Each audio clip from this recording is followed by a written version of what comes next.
Hello, welcome to my YouTube channel. So today I will teach you how to do the most basic cast on. So if you are knitting for the first time, so this will be a perfect cast on for you. So first of all, you need to make a slip knot. So I will give the link for how to make a slip knot in the description. So yeah, like this.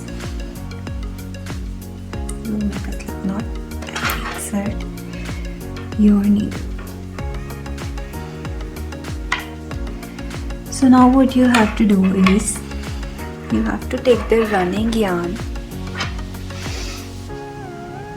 and you have to hold it like this. With your index finger, wrap the yarn around your index finger like this. So this is the yarn. Take your index finger below the yarn and wrap the yarn around your finger. Now take the needle, take behind this and do one more time.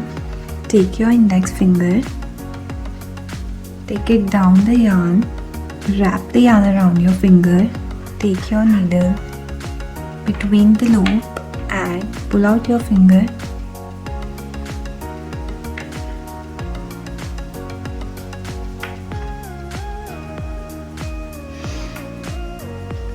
So this is the most basic cast on and the easiest cast on that you can do.